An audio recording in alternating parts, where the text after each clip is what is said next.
દરેક વિદ્યાર્થી ભાઈ બહેનનું ઓનલાઈન એજ્યુકેશનમાં ફરીવાર એકવાર હાર્દિક સ્વાગત છે. વાલીઓને સાદર પ્રણામ અને નમસ્કાર.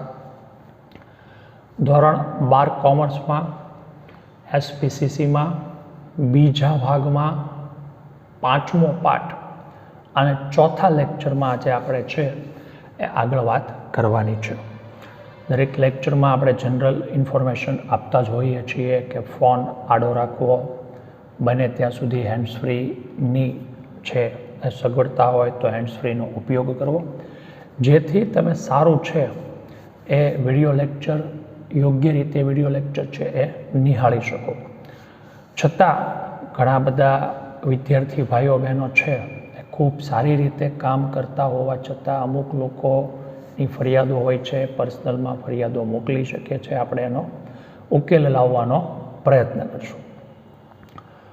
દરેક કામ છે એની પાછળ છે એ જે મહેનત છે એ ક્યારેય સામે નથી આવતી હોતી. ઉસેન બોલ્ટ કરીને છે, બહુ સારા એવા રમતવીર છે, દોડવામાં પોતે છે વર્લ્ડ રેકોર્ડ છે એ ધરાવે છે. એને પૂછવામાં આવ્યું હતું કે તમે જે આ રેસ છે એ માત્ર આટલા જ સેકન્ડમાં પૂરી કરી અને તમે કરોડો રૂપિયા કમાણા, કે હા બહુ સાચી વાત છે એ કે તો કે બધા આવું નથી કરી શકતા. એટલી ઓછો સમય હોય અને જો દોડવાનું જ હોય ખાલી, અને જો આટલા પૈસા મળતા હોય તો દરેક લોકો કેમ આ નથી કરતા. એટલે એમણે બહુ સારો જવાબ આપ્યો હતો કે આજે તમે અમુક સેકન્ડ ને અમુક મિનિટોની જે રમત જોઈ ને એની પાછળ છે મારી 15 વર્ષ છે એની તપસ્યા છે. 15 વર્ષ કરતાં વધારે વર્ષની તપસ્યા છે. હું આટલા વર્ષોથી આટલા મિનિટ આટલી સેકન્ડમાં દોડવાનું છે એ પ્રેક્ટિસ કરું છું, અને એટલે હું આજે ઓલિમ્પિકમાં છે આ કામ કરી શક્યો. તો વિદ્યાર્થી ભાઈઓ બહેનો આપણે જોતા હોઈએ છીએ ઘણા વિદ્યાર્થી ભાઈઓ બહેનોને ખૂબ સારા માર્ક આવ્યા, આપણે એમ કહીએ ઓહ બહુ સારા માર્ક આવ્યા, આમાં શું છે? પણ એની પાછળની એની 2 વર્ષ 3 વર્ષ 5 વર્ષની શું હોય છે? મહેનત હોય છે. અને ત્યારે એ લોકો છે એ આવું સારું પરિણામ છે એ મેળવી શકતા હોય છે, પ્રાપ્ત કરી શકતા હોય છે. તો જ્યારે આપણે અભ્યાસ કરીએ છીએ, દરેકના રોલ મોડલ હોય છે.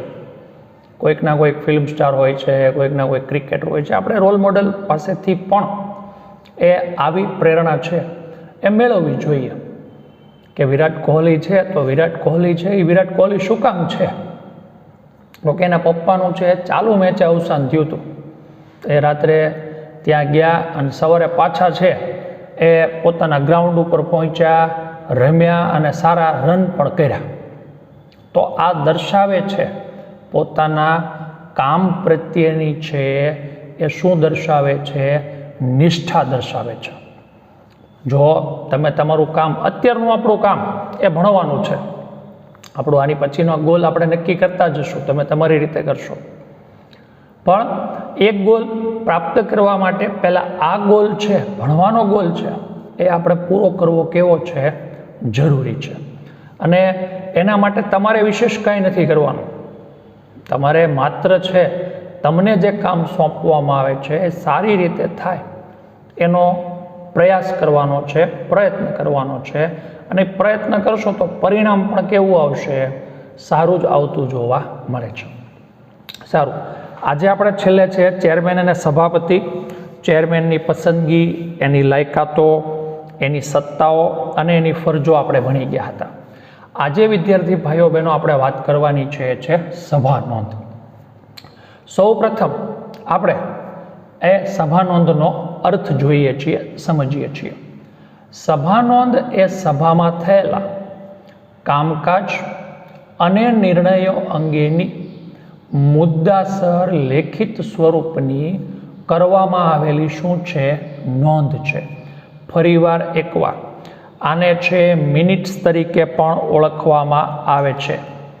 આ શબ્દ બરોબર યાદ રાખી લેજો, નોંધી લેજો. મિનિટ્સ કે અથવા તો છે સભા નોંધ કે બંનેનો અર્થ છે એક સરખો થતો જોવા મળે છે.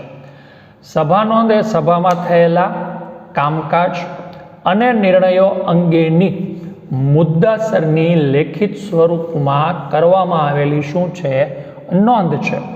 તમે જો આગળ બીકોમ લેશો તો તમારે એક બીસી બિઝનેસ કોમ્યુનિકેશન, અત્યારે જે સીસી આવે છે એની બદલે બીસી થઈ જશે, તો એમાં છે આ પત્રો લખવાના આવશે.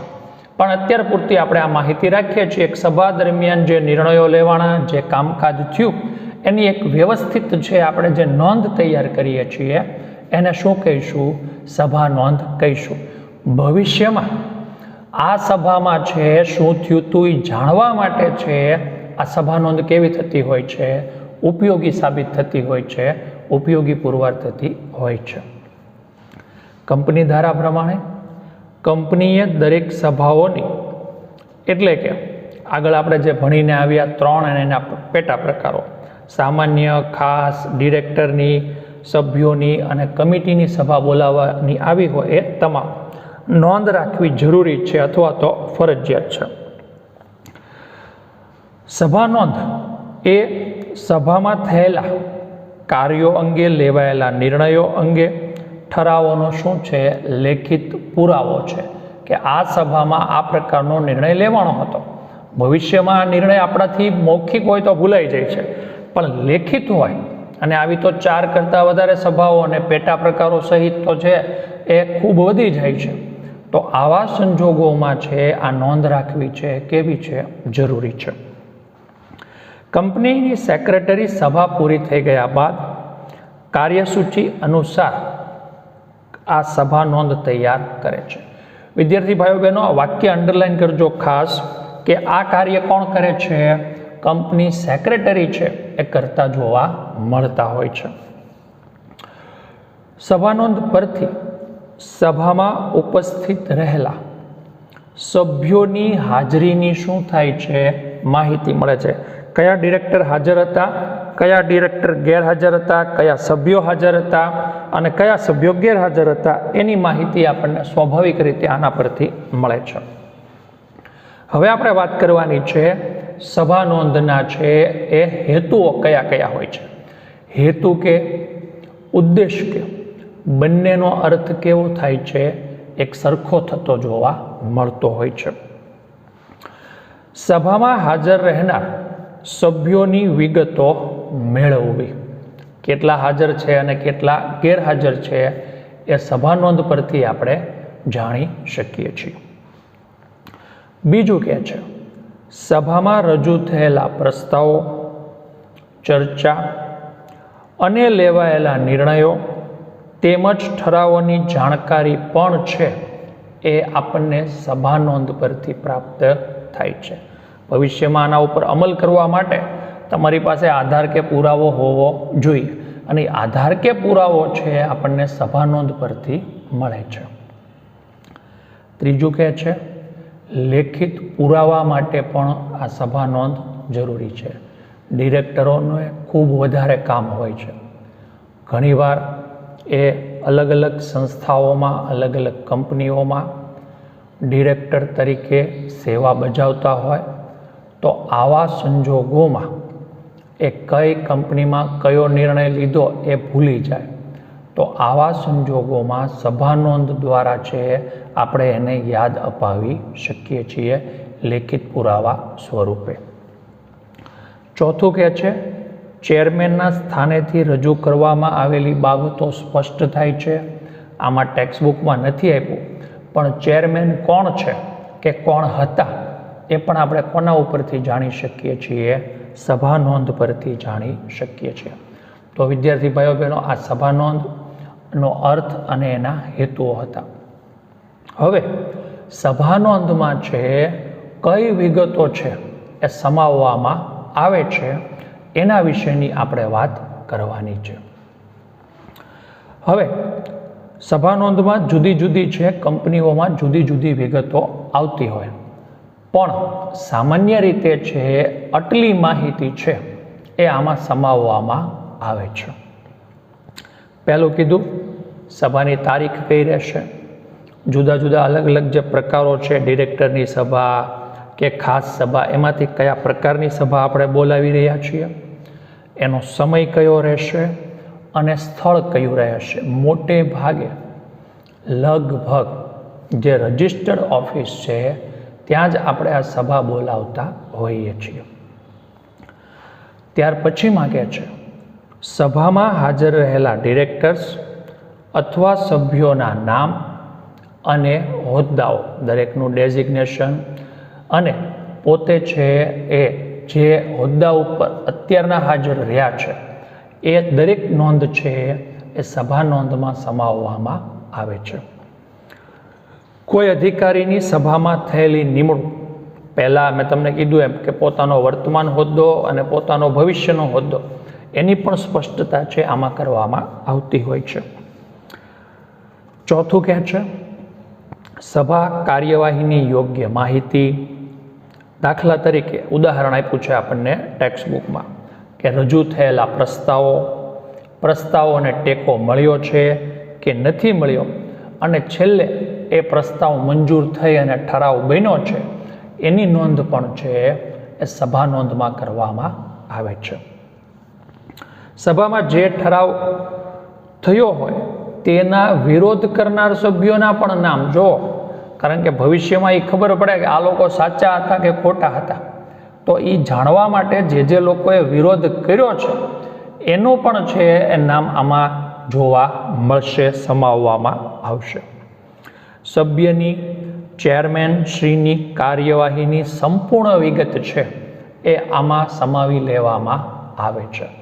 તો વિદ્યાર્થી ભાઈઓ બહેનો, આ 6.7નો આપણો મુદ્દો પૂરો થાય છે, જે હતો સભા નોંધ, એના હેતુઓ અને એમાં સમાવવામાં આવતી જુદી જુદી વિગતો.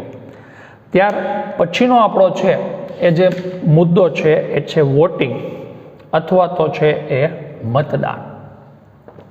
મતદાન સૌથી અગત્યનું છે, સૌથી જરૂરી છે. 1998-99માં છે એ કેન્દ્રમાં બીજેપીની સરકાર હતી, એ એક મતથી છે એ શું થઈ તો કે ભાઈ ડિસ્ટ્રોય થઈ ગઈ, અને એ જે પાર્ટી હતી એને સત્તા શું કરવી પડી હતી, ગુમાવવી પડી હતી.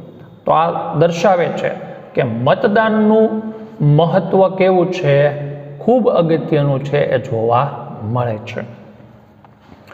ભારતીય કંપની ધારા પ્રમાણે કંપનીની સભામાં તમામ નિર્ણયો ઠરાવો સભ્યોની બહુમતીથી લેવાય તે કેવું છે, અનિવાર્ય છે, જરૂરી ગણવામાં આવે છે. આપણા દેશમાં લોકશાહી છે અને આ પણ છે એ લોકશાહી પદ્ધતિથી ચાલતું જોવા મળે છે. આગળ કહે છે તેથી જ સભ્યો દ્વારા કોઈ મુદ્દા પર તેમનો મત મેળવવો, જાણવો કેવો બની જાય છે, જરૂરી બની જતો જોવા મળે છે.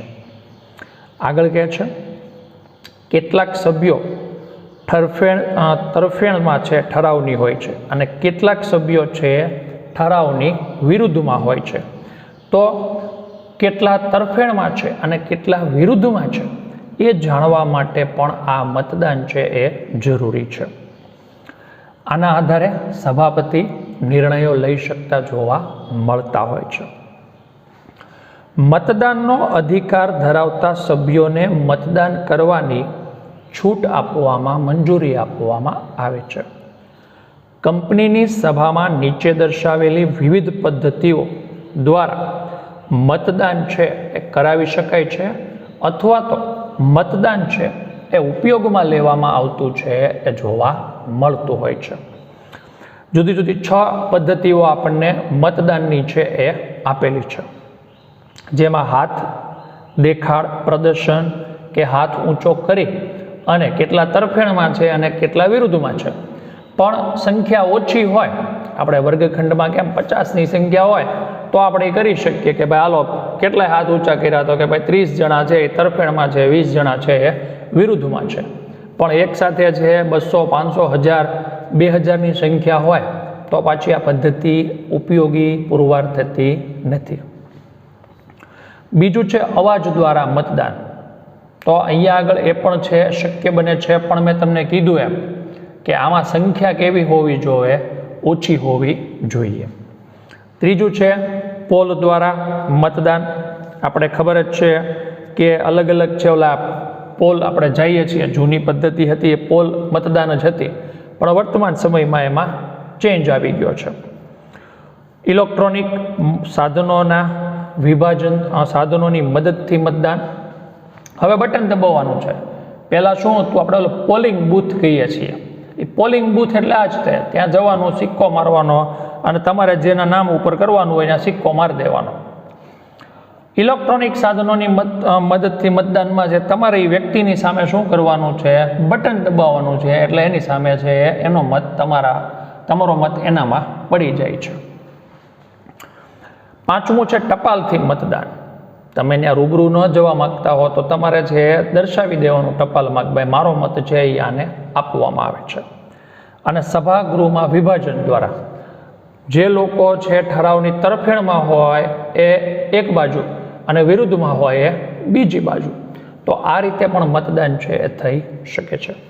તો કુલ 6 રીતે છે વિદ્યાર્થી ભાઈઓ બહેનો આમાં મતદાન થઈ શકે છે, કંપનીમાં મતદાન થઈ શકે છે. ત્યાર પછી એ મતાધિકાર પર શું હોય છે? નિયંત્રણ પણ રાખવામાં આવે છે. ક્યારે નિયંત્રણ રાખવામાં આવે છે? કયા એવા સંજોગો બની જાય કે જેને કારણે છે આ નિયંત્રણ છે એ કેવું બને છે?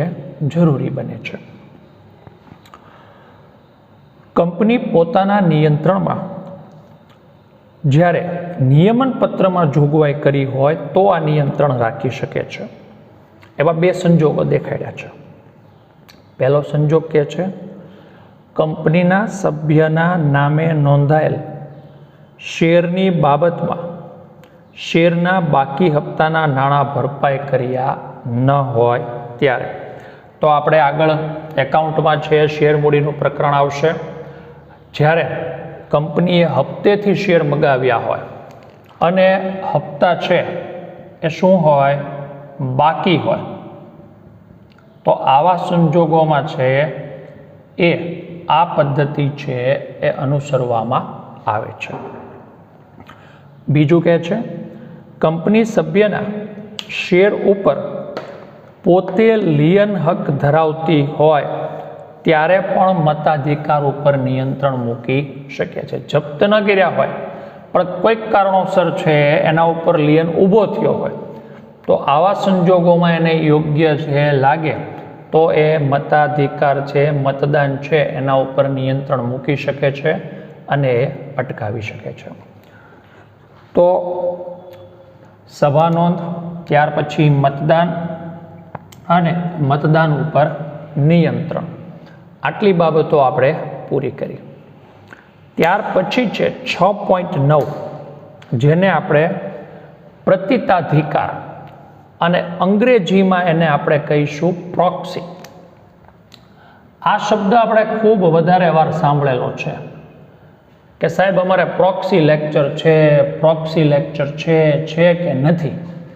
તો આ દર્શાવે છે કે પ્રોક્સી એટલે શું છે? પ્રતિનિધિ છે. જ્યારે મુખ્ય શિક્ષક ગેરહાજર હોય ત્યારે છે એની જગ્યાએ જે વ્યક્તિ એ ભણાવવા જાય એને શું કહેવાય છે? પ્રતિતાધિકારી અથવા તો પ્રોક્સી કહેવામાં આવે છે. સૌથી પહેલાં આપણે એના અર્થથી છે એ વાત કરીએ. કંપનીની દરેક સભામાં બધા જ શેર હોલ્ડરો હાજર રહી શકતા નથી. આ બહુ સ્વાભાવિક છે. તમારે ઘણીવાર રહેવું હોય પણ પરિસ્થિતિ એવી હોય કે એના કારણે તમે રહી શકતા નથી. તેથી તેઓ સભામાં તેમના વતી બીજી વ્યક્તિને હાજર રહેવા અને મત આપવાનો લેખિત અધિકાર આપે છે. આવી વ્યક્તિ પ્રતિતાધિકારી કે પ્રોક્સી કહેવાય છે. તમારે વિદ્યાર્થી ભાઈઓ બહેનો અંડરલાઇન કરવાની રહેશે. સભા નોંધમાં તે ઉપર અંડરલાઇન કરવાની રહેશે અને એવી જ રીતના મતદાનમાં પણ અને એવી જ રીતના છે પ્રતીતાધિકારમાં પણ અર્થમાં છે એ અંડરલાઇન કરવાની થાય છે, રહે છે. મેં તમને સાદી ભાષામાં, સરળ ભાષામાં સમજાવ્યું એ મુજબ કે વ્યક્તિ જ્યારે છે હાજર નથી રહી શકતી ત્યારે પોતાના વતી અન્ય વ્યક્તિને હાજર રહેવા માટે છે જણાવે છે, સહમતિ દર્શાવે છે અને એ કંપની મંજૂર રાખે તો એને પ્રતીતાધિકાર અથવા પ્રોક્સી કહેવાય છે. આ પ્રોક્સી તરીકે જે તે વ્યક્તિ નિમાય તે કંપનીનો સભ્ય હોય તેવું જરૂરી સહેજ પણ નથી. પ્રોક્સીને સભામાં બોલાવવાનો હક નથી, પરંતુ પોલ દ્વારા મતદાનમાં ભાગ લઈ શકે છે. આ વાક્ય અંડરલાઈન કરજો. સભામાં બોલાવવાની જરૂર નથી, કારણ કે સભાની તો જે કાંઈ સભા નોંધ છે એની આપણે કોપી આપવાના જ છીએ. તો આવા સંજોગોમાં વોટિંગ વખતે એની જરૂર પડે છે. શું હેતુ હોય છે, એનું કારણ શું હોય છે પ્રોક્સીને હાજર રાખવા પાછળનું? કંપનીનો કોઈ સભ્ય કંપનીએ બોલાવેલ કોઈ સભામાં હાજર રહી શકે એમ ન હોય ત્યારે તે પોતાની જગ્યાએ બીજી વ્યક્તિને હાજર રાખી શકે અને મતદાન છે એ કરી શકે એવો આનો હેતુ છે, એવો આનો ઉદ્દેશ છે એ જોવા મળે છે. હવે આગળ કીધું છે કે કંપની ધારામાં છે એ પ્રોક્સી વિશેની આપણને છે એ ગાઈડલાઈન આપી છે, જોગવાઈ કરી છે. એ મુજબ જ આપણે છે એ પ્રોક્સીને હાજર રાખી શકીએ છીએ. કંપનીને સભામાં હાજર રહેવાનો હક ધરાવનાર કોઈ પણ સભ્ય પ્રોક્સી તરીકે અન્ય વ્યક્તિની નિમણૂક કરી શકે છે. આપણને જુદા જુદી 5 જોગવાઈઓ આપેલી છે. પહેલી કે છે પ્રોક્સીને સભામાં બોલાવવાનો હક પ્રાપ્ત થતો નથી, પરંતુ પોલ દ્વારા મતદાન કરી શકે છે. આ વાક્ય અંડરલાઈન કરજો. બીજું કે છે જે વ્યક્તિની નિમણૂક થઈ છે તે વધુમાં વધુ 50 સભ્યો વતી કાર્ય કરી શકે છે. પ્રોક્સી એકારે કેટલા વ્યક્તિનો પ્રોક્સી રહી શકે? 50 વ્યક્તિનો. 50થી ઓછાય રહી શકે, પણ 50થી વધારે ના રહી શકતા નથી. ત્રીજું કે છે સભ્યએ સભાના 48 કલાક પહેલા પ્રોક્સીની નિમણૂકનું ફોર્મ જરૂરી દસ્તાવેજો સાથે છે સબમિટ કરવું પડે છે, રજૂ કરવું પડે છે. તમે આ વાક્ય બધામાં જ અંડરલાઈન કરતા જજો. આપણા બધા જ 1-1 માર્કવાળા પ્રશ્નો છે, MCQ છે, એ હોઈ શકે છે. સગીરને પ્રોક્સી તરીકે નિમણૂક આપી શકાતી નથી. 18 વર્ષથી નીચેનો હોય તો આપણે એને પ્રોક્સી તરીકે છે ધ્યાનમાં લઈ શકતા નથી હોતા. અને પાંચમું કહે છે એક જ વ્યક્તિની કંપનીના સંદર્ભમાં આ ઉપરની 4 જોગવાઈઓ લાગુ પડતી નથી, કારણ કે એમાં એક જ વ્યક્તિ છે અને એ જ કોણ છે? કરતા હર્તા અને સર્વ છે એ વ્યક્તિ, સર્વસ્વ ધરાવનાર વ્યક્તિ. આ કંપની ધારાની જોગવાઈઓ હતી. હવે સેક્રેટરીએ શું કરવાનું છે? પ્રોક્સી જ્યારે છે આવે છે ત્યારે સેક્રેટરીએ શું ધ્યાન રાખવાનું છે, કઈ ફરજો છે એ નિભાવવાની છે? પ્રોક્સીની નિમણૂક અંગેના ફોર્મ એકત્ર કરવા અને તપાસવા,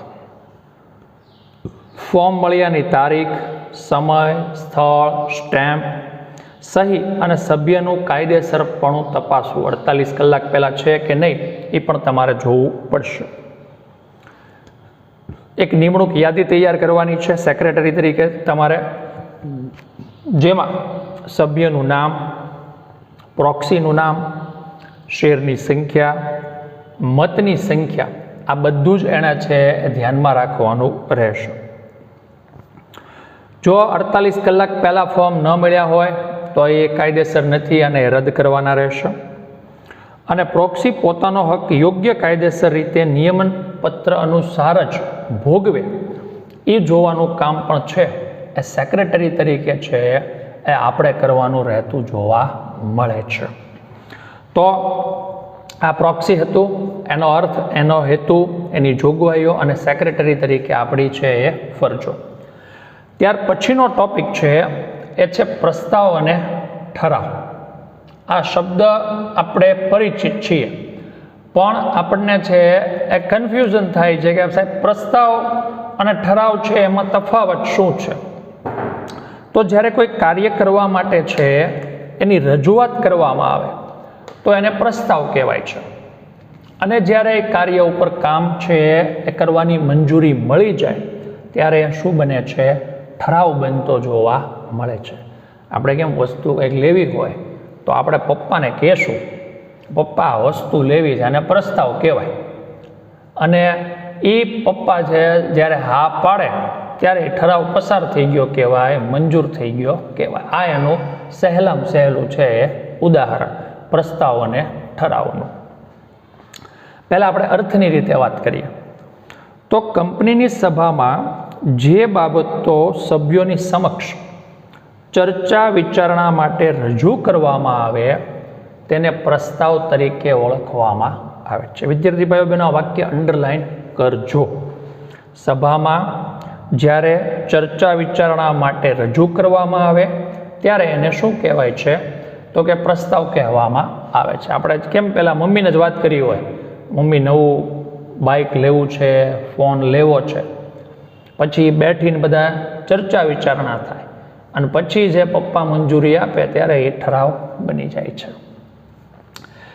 જ્યારે સભામાં સભ્યો વચ્ચે કોઈ મુદ્દે કે કોઈ છે ટોપિક ઉપર ચર્ચા વિચારણા માટે મૂકવામાં આવે છે ત્યારે તેને સભામાં હાજર રહેલા સભ્યો પોતાના મંતવ્યો કે અભિપ્રાયો આપે છે, પછી એના ઉપર ચર્ચા વિચારણા આગળ વધે છે.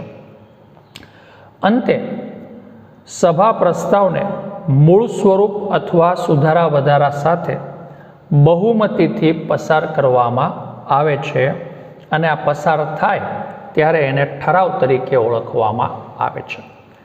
આમ અહીં સભ્યો પ્રસ્તાવ મંજૂર કરે છે અને પછી એ શું બને છે? ઠરાવ બનતો છે એ જોવા મળે છે. છેલ્લું વાક્ય પાછું અંડરલાઈન કરજો.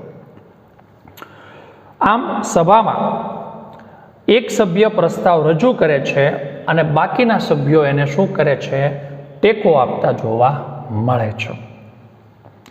કંપની સભાની નોટિસમાં વિવિધ પ્રસ્તાવો રજૂ કરે છે. સભાપતિ તરફથી એને ચર્ચા વિચારણા માટે મંજૂરી આપવામાં આવે છે, અને આ ચર્ચા વિચારણા ઉપર કામ થાય, બધા સહમતિ દર્શાવે અથવા તો બહુમતી દર્શાવે ત્યારે એ ઠરાવ બને છે. તો આ પ્રસ્તાવ છે એની પ્રાથમિક માહિતી હતી, એનો અર્થ હતો. હવે આ પ્રસ્તાવમાં સુધારા વધારા છે એ ક્યારે કરવામાં આવે છે? કંપનીની સભામાં જે પ્રસ્તાવ રજૂ કરવામાં આવે છે તેમાં ફેરફાર અને સુધારા વધારાઓ પણ કરવામાં આવે છે, જેમાં કોઈ શબ્દ ઉમેરવાનો આવે છે કે ઉમેરેલો હોય છે, કોઈ શબ્દ કે વાક્ય છે એ દૂર કરવામાં આવે છે, વાક્યના ક્રમમાં છે ફેરબદલ કરવામાં આવે છે, શબ્દ ફરીથી લખવામાં આવે છે, શબ્દ સમૂહનું સ્થાન છે એ બદલવામાં આવે, આવી બાબતો જોવા મળી શકતી હોય છે. આ કાર્ય સભાની કાર્યવાહી દરમિયાન જ થાય છે. અહીં એકવાર થયેલા સુધારા વધારાને સભાની સંમતિ વગર બદલી શકાતો નથી. વાક્ય અંડરલાઈન કરજો. તમે જ્યારે બદલાવ કરો છો ત્યારે સભાની મંજૂરી જરૂરી છે. જેમાં તમારે લાગુ પડતું હોય ત્રણમાંથી તેમાં એ પ્રકારની સભા દરમિયાન જ આ ફેરબદલી થઈ શકે છે. મહત્વની બાબત એ છે કે પ્રસ્તાવમાં સુધારો વધારો મૂળ પ્રસ્તાવ સાથે સુસંગત છે હોવો જોઈએ. મૂળ પ્રસ્તાવને બદલી નાખે કે એની વિરુદ્ધમાં રજૂઆત કરતો હોય તેવો હોવો જોઈએ નહીં. તમે જુઓ તો દરેકમાં છે આ વસ્તુ હોય છે. તમે જુઓ નફાના હેતુસર કરવામાં આવતી આર્થિક પ્રવૃત્તિ પણ હવે એવું કહે છે કે કાયદેસરની આર્થિક પ્રવૃત્તિ, કારણ કે ગુજરાતમાં છે એ અમુક વ્યસન ઉપર છે પ્રતિબંધ છે, તો એને તમે ધંધો કહી શકો નહીં. તો આ શબ્દો છે એ ખાસ અગત્યના છે, સમજવા છે એ જરૂરી છે. જે અંડરલાઈન હોય, જે મુદ્દાઓ હોય તમને કીધેલા હોય એ 3 વાર લખવાનું ખાસ રાખજો. મુશ્કેલી હોય તો તમે જાણ પણ કરી શકો છો. અસ્તુ.